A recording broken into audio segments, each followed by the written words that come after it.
नमस्कार। Ravi competitive classes में आप सबका बहुत बहुत स्वागत है। आज हम करने जा रहे हैं आरआरबी ग्रुप डी परीक्षा का एकदम डिटेल्ड एनालिसिस। कौन सा वाला? जो 9 जनवरी को पहली शिफ्ट में हुआ था। चलिए इस पेपर को अच्छे से खंगालते हैं और देखते हैं कि आगे की तैयारी कैसे करनी है। और हाँ, आगे बढ़ने से पहले हमारे चैनल को सब्सक्राइब करना और इस एनालिसिस को लाइक करना मत भूलिएगा। तो सबसे बड़ा सवाल ये उठता है कि भाई इस पेपर से हमें आगे के लिए क्या सीख मिलती है। चलिए सीधे मुद्दे पर आते हैं। हम उन पैटर्न्स को डिकोड करेंगे जिन्हें जानना बेहद जरूरी है। अच्छा, तो हम इस एनालिसिस को आसान बनाने के लिए 5 हिस्सों में बांटेंगे। पहले देखेंगे करंट अफेयर्स और जीके।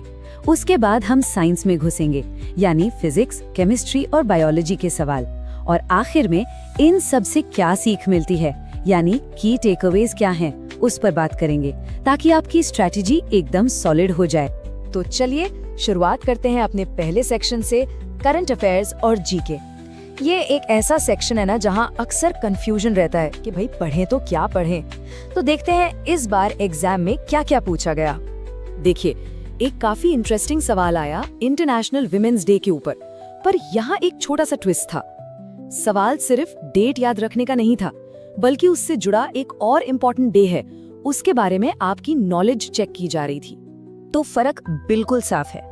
जो इंटरनेशनल विमेंस डे है वो पूरी दुनिया में 8 मार्च को मनाया जाता है, लेकिन जब बात अपने देश की, इंडिया की हो, तो नेशनल विमेंस डे हम 13 फरवरी को मनाते हैं। क्यों? सरोजिनी नायडू जी की बर्थ एनिवर्सरी पर।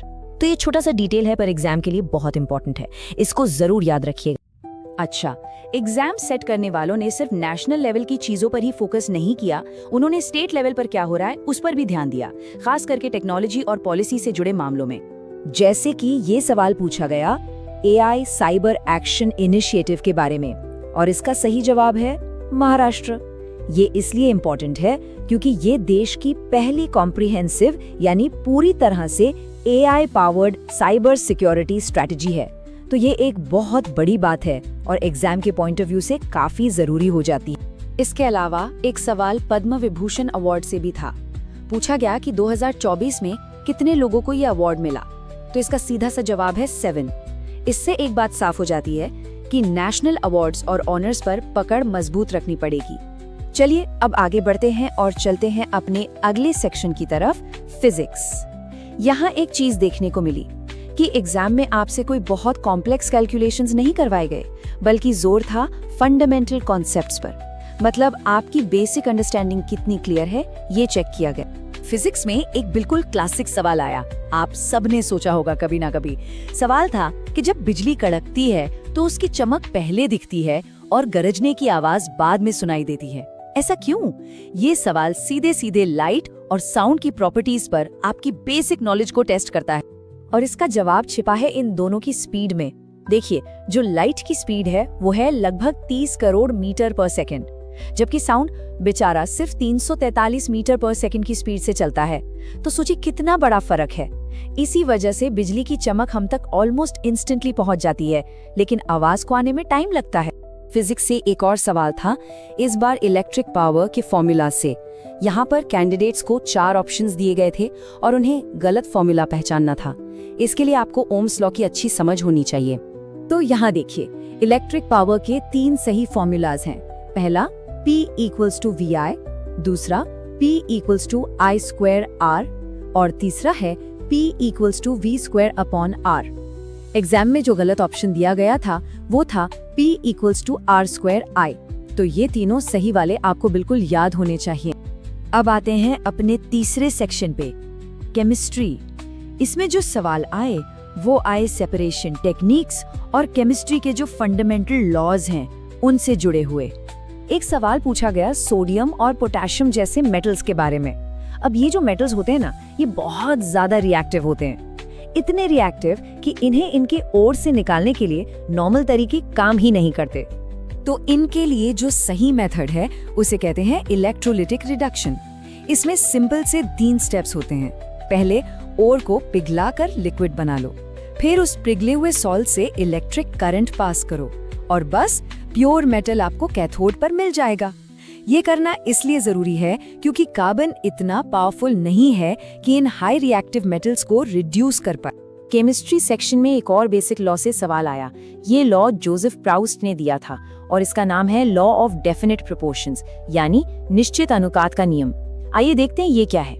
देखिए, ये लॉ सीधी सी बात कहता है कि कोई भी केमिकल कंपाउंड हो, उसमें जो एलिमेंट्स होते हैं उनका रेशियो बाय मास हमेशा फिक्स्ड रहता है। इससे कोई फर्क नहीं पड़ता कि आपने वो कंपाउंड कहाँ से लिया या कैसे बनाया। जैसे पानी का एग्जाम्पल ले लीजिए। पानी यानी H2O, इसमें हमेशा हाइड्रोजन और ऑक्सीजन का मास रेशियो 1:8 ही रहेगा। ये केमिस्ट्री का एकदम फंडामेंटल कॉन्सेप्ट है। अब बारी है हमारे चौथे सेक्शन की, बायोलॉजी और एनवायरनमेंट। यहाँ पर सवालों का दायरा काफी बड़ा था, मतलब नर्वस सिस्टम जैसे छोटे छोटे टॉपिक से लेकर पूरे इकोसिस्टम तक के सवाल पूछे गए थे। बायोलॉजी से एक सवाल सीधा नर्वस सिस्टम की बेसिक यूनिट पर था। सवाल था कि दो न्यूरॉन्स के बीच में जो माइक्रोस्कोपिक गैप होता है, उस जगह को क्या कहते हैं? और इसका जवाब है सिनेप्स। ये छोटा सा गैप देखने में भले ही छोटा लगे, पर ये बहुत इंपॉर्टेंट है, क्योंकि इसी जगह पर केमिकल न्यूरोट्रांसमीटर्स एक न्यूरॉन से दूसरे न्यूरॉन तक सिग्नल को पहुंचाते हैं। पूरा कम्युनिकेशन सिस्टम इसी पर टिका है। अब बायोलॉजी से थोड़ा आगे बढ़कर एनवायरनमेंट की बात करें तो यहाँ एक सवाल आया एनर्जी फ्लो से जुड़ा हुआ। सवाल ने एक बहुत ही इंपॉर्टेंट इकोलॉजिकल प्रिंसिपल को टेस्ट किया कि एक फूड चेन में एनर्जी कैसे फ्लो करती है। ये सब होता है 10% रूल की वजह से। ये रूल कहता है कि जब एनर्जी एक ट्रॉफिक लेवल से दूसरे में जाती है तो सिर्फ 10% ही ट्रांसफर हो पाती है। इसका मतलब साफ है, फूड चेन में आप जितना ऊपर जाएंगे, ओरिजिनल सोर्स से मिलने वाली एनर्जी उतनी ही कम होती जाएगी। जैसे इस एग्जाम्पल में घास से जो एनर्जी चली वो सांप तक पहुंचते पहुंचते बहुत ही कम रह गई। तो इन सारे सवालों को देखने के बाद हम किस नतीजे पर पहुंचे? देखिए, सबसे बड़ी सीख ये है कि आरआरबी ग्रुप डी एग्जाम सिर्फ फैक्ट्स को रटने का खेल नहीं है। यहाँ आपकी कॉन्सेप्चुअल अंडरस्टैंडिंग, यानी आप कॉन्सेप्ट्स को कितना गहराई से समझते हैं, वो चेक किया जा रहा है। चाहे वो साइंस हो या करंट अफेयर्स, तो अपनी तैयारी को इसी सोच के साथ आगे बढ़ाइए, कॉन्सेप्ट्स पर फोकस कीजिए और सफलता जरूर मिलेगी। इस एनालिसिस में हमारे साथ जुड़ने के लिए बहुत बहुत शुक्रिया। नमस्कार। आरआरबी ग्रुप डी की अगली शिफ्ट के एग्जाम के लिए इस खास फोरकास्ट में आप सभी का स्वागत है। अगले कुछ मिनट बहुत जरूरी होने वाले हैं, क्योंकि हम उन सवालों पर नजर डालेंगे जिनके कल के एग्जाम में आने की संभावना सबसे ज्यादा है। और हाँ, ये पूरा का पूरा विश्लेषण आ रहा है सीधे रवि कॉम्पिटिटिव क्लासेस की तरफ से, जो आपको हमेशा सटीक और भरोसेमंद जानकारी देते हैं। तो आगे बढ़ने से पहले एक छोटा सा काम जरूर कर लें। अगर आप चाहते हैं कि एग्जाम के लिए ऐसी ही जरूरी जानकारी रोज मिले, तो लाइक और सब्सक्राइब करना बिल्कुल मत भूलिएगा। ठीक है, तो चलिए अब शुरू करते हैं। देखिए, आगे क्या होगा ये जानने के लिए सबसे पहले ये समझना जरूरी है कि कल क्या हुआ। तो आइए सबसे पहले कल के पेपर के पैटर्न को डिकोड करते हैं। तो देखिए, कल के पेपर से जो सबसे बड़ी बात निकल कर आई वो ये है कि साइंस के सवाल सीधे सीधे एनसीईआरटी से थे और कॉन्सेप्ट पर आधारित थे, और करंट अफेयर्स वो बिल्कुल हाल की घटनाओं पर फोकस थे। ये पैटर्न हमें बहुत कुछ बताता है कि आगे क्या हो सकता है। तो इसी एनालिसिस के आधार पर अब आते हैं उस हिस्से पर जिसका सभी को इंतजार है। चलिए देखते हैं विज्ञान के वो कौन से सवाल हैं जिनकी कल आने की उम्मीद सबसे ज्यादा है। पहला सवाल फिजिक्स से। निकट दृष्टि दोष, जिसे हम मायोपिया भी कहते हैं, उसे ठीक करने के लिए कौन सा लेंस इस्तेमाल होता है? और इसका सही जवाब है अवतल लेंस, यानी कॉनकेव लेंस। इसे एकदम अच्छे से याद कर लीजिए, बहुत जरूरी सवाल है। अगला सवाल जो बन सकता है, गाड़ियों के साइड मिरर में, मतलब रियर व्यू मिरर में कौन सा दर्पण इस्तेमाल किया जाता है? और इसका जवाब है उत्तल दर्पण, यानी कॉन्वेक्स मिरर। अब आप सोच रहे होंगे कि यही सवाल क्यों? तो देखिए, इसके पीछे एक लॉजिक है। पहली शिफ्ट में लेंस की पावर पर सवाल आया था, तो ये पैटर्न साफ बताता है कि अगली शिफ्ट में या तो दर्पण पर सवाल आएगा या फिर आंखों से जुड़े किसी दोष पर। चलिए अब केमिस्ट्री की तरफ चलते हैं। बहुत ही कॉमन सवाल है, सिरका यानी विनेगर में कौन सा एसिड पाया जाता है? इसका सही जवाब है एसिटिक अम्ल, जिसका केमिकल फॉर्मूला CH3COOH है। केमिस्ट्री से एक और बेसिक कॉन्सेप्ट, एक ही एलिमेंट के वो एटम्स जिनका मास नंबर अलग अलग होता है, उन्हें क्या कहते हैं? जवाब एकदम सीधा है, समस्थानिक, या जिन्हें हम इंग्लिश में आइसोटोप्स कहते हैं। चलिए अब आगे बढ़ते हैं और देखते हैं कि बायोलॉजी से कल के एग्जाम के लिए कौन कौन से सवाल तैयार रखने हैं। बायोलॉजी का एक ऐसा सवाल जो लगभग हर एग्जाम में पूछा जाता है, सेल का पावर हाउस या शक्ति ग्रह किसे कहते हैं? इसका एक ही जवाब है और वो है माइटोकॉन्ड्रिया। अगला सवाल जो ह्यूमन जेनेटिक्स से जुड़ा है, इंसानों में लिंग का निर्धारण मतलब सेक्स डिटर्मिनेशन किसके क्रोमोसोम से होता है? और इसका जवाब है पिता के गुणसूत्रों से, खास तौर पर XY क्रोमोसोम से। ये बहुत ही इंपॉर्टेंट पॉइंट है, याद रखिएगा। और अब उस सेक्शन की बारी जो अक्सर गेम चेंजर साबित होता है, करंट अफेयर्स। तो कल के पेपर के हिसाब से ये रहे हमारे सबसे जरूरी अनुमान। पहला सवाल, इसरो का जो इतना चर्चित मिशन है गगनयान, उसका असल में मकसद क्या है? इसका सीधा सा जवाब है इंसानों को स्पेस में भेजना, यानी human space flight. Important days का जो पैटर्न चल रहा है उसे देखते हुए अगला सवाल है वर्ल्ड एनवायरनमेंट डे यानी विश्व पर्यावरण दिवस कब मनाते हैं? और अंत में सबसे जरूरी सलाह सीधे रवि सर की तरफ से, ये समझ लीजिए कि ये आपका गेम प्लान है। ध्यान से सुनिए।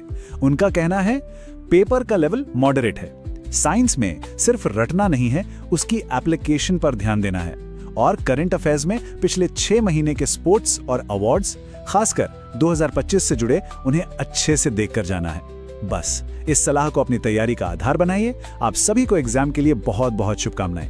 हेलो दोस्तों, रवि कॉम्पिटिटिव क्लासेस में आप सबका बहुत बहुत स्वागत है। आज हम करने वाले हैं आरआरबी ग्रुप डी का फाइनल रिवीजन।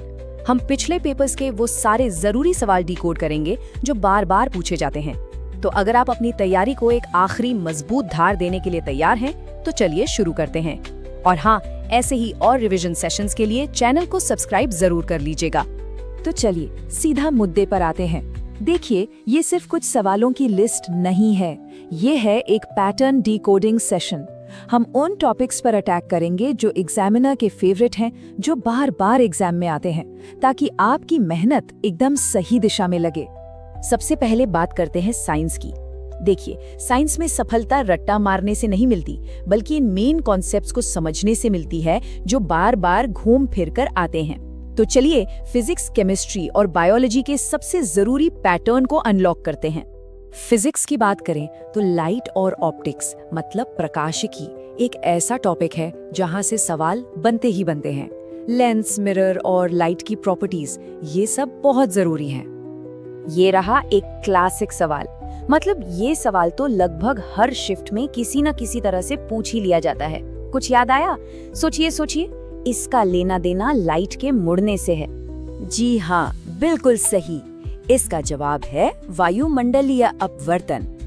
होता क्या है कि जब तारों की रोशनी हमारे वायुमंडल में आती है तो वो अलग अलग लेयर्स से गुजरती है और बार बार मुड़ती रहती हैं।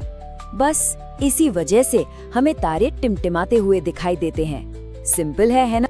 चलिए अब ऑप्टिक्स से जुड़े 4 और सुपर इम्पोर्टेंट फैक्ट्स को फटाफट देख लेते हैं।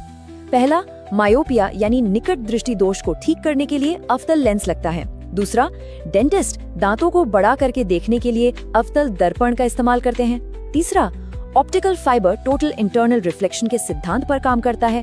और चौथा, लेंस की पावर को डायोप्टर में नापते हैं। ये चारों अपने आप में एक एक पक्का सवाल है। अब फिजिक्स के कुछ और हॉट टॉपिक्स पर नजर डालते हैं।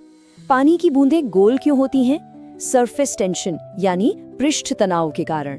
प्रेशर की एसआई यूनिट क्या है? पास्कल। और हाँ, ये याद रखिएगा कि साउंड वैक्यूम में ट्रैवल नहीं कर सकता, इसलिए वहाँ उसकी स्पीड 0 होती है। और हमारी आंखों के लिए साफ देखने की सबसे कम दूरी 25 सेंटीमीटर है। चलिए अब केमिस्ट्री की तरफ चलते हैं। यहाँ का सबसे बड़ा पैटर्न है हमारी रोजमर्रा की जिंदगी में इस्तेमाल होने वाले केमिकल्स। एग्जाम में ज्यादातर सवाल यहीं से बनते हैं। ये सवाल तो मैच द फॉलोइंग में बहुत आता है। बस याद रखिए, सिरके में होता है एसिटिक एसिड और चींटी जब काटती है तो जलन होती है फॉर्मिक एसिड की वजह से। ये 2 सबसे कॉमन प्राकृतिक एसिड हैं जिनके बारे में पूछा जाता है। अब केमिस्ट्री के 4 और टॉप रेटेड फैक्ट्स पर आते हैं। एल्केन का जनरल फॉर्मूला है CnH2n+2। हमारे किचन में जो बेकिंग सोडा होता है उसका केमिकल नाम है सोडियम बाइकार्बोनेट। कांसा यानी ब्रॉन्ज कॉपर और टिन को मिलाकर बनता है। और पीरियोडिक टेबल का सबसे हल्का मेटल है लिथियम। ये सब सवाल बार बार रिपीट होते हैं। बायोलॉजी में अगर घुसे तो सेल यानी कोशिका कैसे काम करती है और पौधों में पानी और खाना कैसे ऊपर नीचे जाता है, ये समझना बहुत जरूरी है। ये एग्जामिनर के पसंदीदा टॉपिक्स में से हैं। और ये स्लाइड तो सब कुछ एकदम क्लियर कर देती है। इसको याद रखने की एक मस्त ट्रिक है। ज से जल और ज से जाइलम, तो जाइलम पानी ट्रांसपोर्ट करता है और जो बचा फ्लोएम वो फर्स्ट से फूड यानी भोजन का ट्रांसपोर्ट करता है। इस ट्रिक से कभी कंफ्यूजन नहीं होगा। और अब साइंस सेक्शन को ह्यूमन बायोलॉजी के इन 5 धमाकेदार फैक्ट्स के साथ खत्म करते हैं। हमारे शरीर में 46 क्रोमोसोम होते हैं यानी 23 जोड़े। सबसे लंबी सेल है न्यूरॉन। हमारे शरीर का बैलेंस दिमाग का सेरेबेलम हिस्सा कंट्रोल करता है। O negative blood group universal donor है और हमारे शरीर का सबसे बड़ा ग्लैंड है लिवर। चलिए अब आते हैं अगले बड़े सेक्शन पर, जनरल नॉलेज। हम जानते हैं कि ये समंदर जैसा बड़ा है, लेकिन हम सिर्फ उन हिस्सों पर फोकस करेंगे जहां से सवाल उठने की चांस सबसे ज्यादा है। डेट्स याद करना थोड़ा मुश्किल होता है, पर ये कुछ ऐसी तारीखें हैं जिन्हें आप इग्नोर नहीं कर सकते। 1526 पानीपत की पहली लड़ाई जिसने इतिहास बदल दिया। 1 अप्रैल 1935 जब आरबीआई बना। 5 जून वर्ल्ड एनवायरनमेंट डे और 2024 में G20 की प्रेसिडेंसी ब्राजील के पास है। ये करंट अफेयर्स के लिए बहुत जरूरी है। करंट अफेयर्स से ये नाम तो आपको रटे होने चाहिए। इसरो के चेयरमैन है S Somnath, chief election commissioner है राजीव कुमार और IPL 2024 की विनर रही KKR। और विंग्स ऑफ फायर जैसी किताबें हमेशा पूछी जाती हैं, जिसके लेखक हैं doctor APJ Abdul Kalam. General knowledge के अंदर भी इंडियन कॉन्स्टिट्यूशन एक ऐसा टॉपिक है जिससे सवाल आना तय है। चलिए कुछ सबसे जरूरी आर्टिकल्स और फैक्ट्स पर एक नजर डालते हैं। बस ये नंबर अपने दिमाग में छाप लीजिए। 17 आर्टिकल 17 जो छुआछूत यानी अनटचेबिलिटी को खत्म करने की बात करता है। ये हमारे संविधान के सबसे जरूरी मौलिक अधिकारों में से एक है। और दूसरा जादुई नंबर है 22। हमारे संविधान के 8वें शेड्यूल में कुल 22 ऑफिशियल भाषाओं को मान्यता दी गई है। ये एक सीधा साधा फैक्ट है, पर एग्जाम में बार बार आता है। चलिए अब एक छोटा सा रैपिड फायर राउंड खेलते हैं स्टैटिक जीके का। इंडिया का सबसे लंबा डैम हीराकुंड। पोंगल फेस्टिवल कहाँ का है? तमिलनाडु। काजीरंगा नेशनल पार्क किस लिए फेमस है? एक सिंग वाले गैंडे के लिए। और हमारे सोलर सिस्टम का सबसे बड़ा प्लैनेट कौन है? जुपिटर। इस एक लाइन को गांठ बांध लीजिए। नीति आयोग जो पहले प्लानिंग कमीशन हुआ करता था, उसके चेयरमैन हमेशा देश के प्रधानमंत्री ही होते हैं। ये एक फिक्स्ड रूल है। ठीक है, तो हमने बहुत सारे फैक्ट्स कवर कर लिए, पर अब आता है सबसे जरूरी हिस्सा कि सारी जानकारी को एग्जाम में इस्तेमाल कैसे करना है। हमारी स्ट्रैटेजी क्या होनी चाहिए? तो इस पूरे सेशन का निचोड़ क्या है? देखिए, सिर्फ सवाल रटने से काम नहीं चलेगा, उनके पीछे का पैटर्न समझना होगा। उन टॉपिक्स पर ज्यादा ध्यान दीजिए जो बार बार आ रहे हैं और मिलती जुलती चीजों को एक साथ जोड़कर याद रखिए। अगर आपने साइंस और संविधान के इन पैटर्न्स को पकड़ लिया ना, तो आप बाकी लोगों से मीलों आगे निकल जाएंगे। तो हमारी आखिरी सलाह बस यही है, सिर्फ सवालों के पीछे मत भागिए, उनके पैटर्न को समझिए। यही स्मार्ट तैयारी और सिर्फ हार्ड वर्क में असली फर्क पैदा करता है। अपनी मेहनत पर भरोसा रखिए और पूरे कॉन्फिडेंस के साथ पेपर दीजिए। हमारी तरफ से आप सबको बहुत बहुत शुभकामनाएं। नमस्कार। चलिए आज हम हाल ही में हुई RRB ग्रुप डी परीक्षा का विश्लेषण करते हैं। देखते हैं कि अगली शिफ्ट में कौन से सवाल आने की सबसे ज्यादा उम्मीद है, ताकि तैयारी को और भी मजबूत किया जा सके। जरा सोचिए, क्या हो अगर अगली परीक्षा का पूरा ब्लूप्रिंट पिछली परीक्षा के अंदर ही कहीं छिपा हो? जी हाँ, पिछली परीक्षा के विश्लेषण से एक बिल्कुल साफ पैटर्न सामने आया है। इससे पता चलता है कि परीक्षक किन टॉपिक्स पर सबसे ज्यादा ध्यान दे रहे हैं। ये तो बिल्कुल एक खजाले के नक्शे जैसा है। तो पूरा ध्यान इन खास एरिया के बेसिक कॉन्सेप्ट्स पर था। इसका सीधा सा मतलब है कि अगर हमारी नींव मजबूत है तो हम किसी भी सवाल का सामना कर सकते हैं, और यही हमें रास्ता दिखाएगा कि आगे क्या आने वाला है।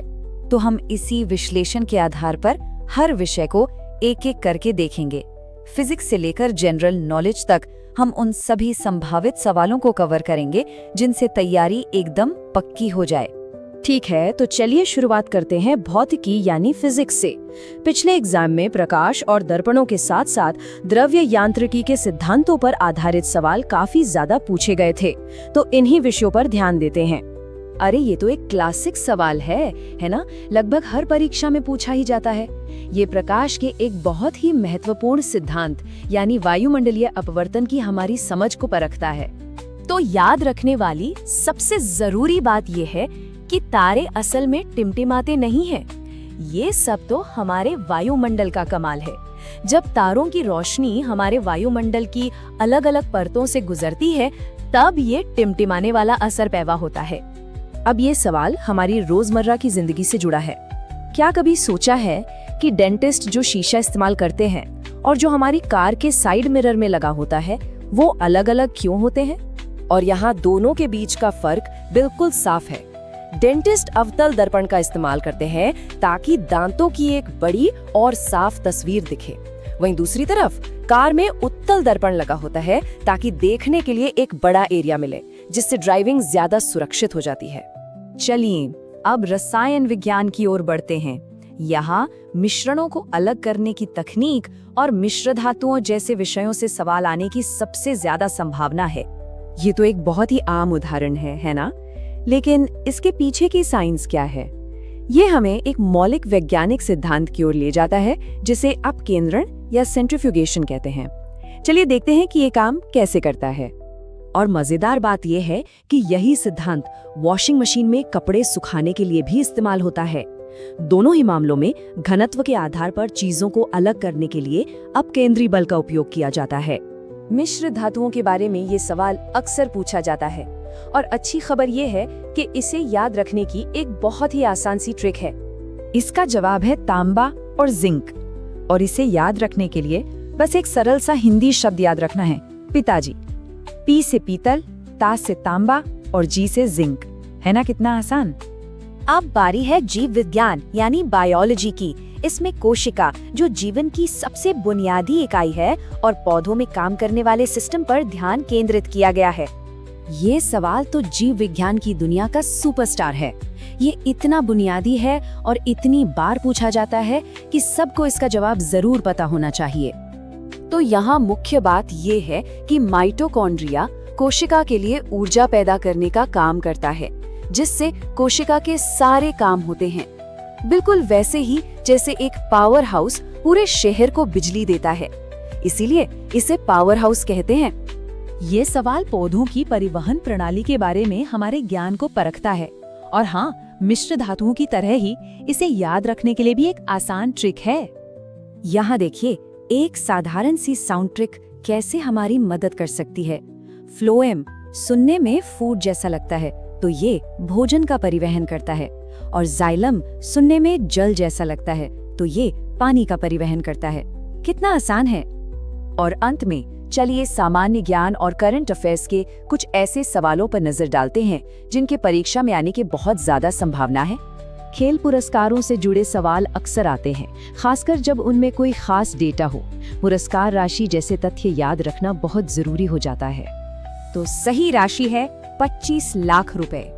ये भारत का सबसे बड़ा खेल सम्मान है, इसलिए ये आंकड़ा याद रखना बहुत ही जरूरी है। ये एक ऐतिहासिक संवैधानिक संशोधन है जिसने भारत के टैक्स सिस्टम में एक बहुत बड़ा बदलाव किया। और हाँ, ये परीक्षकों का एक पसंदीदा विषय है। इसका सही जवाब है 101वां संशोधन। और इसे याद रखने का एक शानदार तरीका है 101 रुपए का सगुन। हम सब जानते हैं कि 101 रुपए एक शुभ राशि मानी जाती है, बस उसी से इसे याद रखिए। तो इस पूरे विश्लेषण से क्या पता चलता है कि सफलता सिर्फ हर तथ्य को रटने से नहीं मिलती, बल्कि जो मूल सिद्धांत बार बार दोहराए जा रहे हैं उन्हें गहराई से समझने में मिलती है। हर जवाब के पीछे के क्यों पर ध्यान देना, यही टॉप स्कोर लाने की असली रणनीति है। सभी को शुभकामनाएं।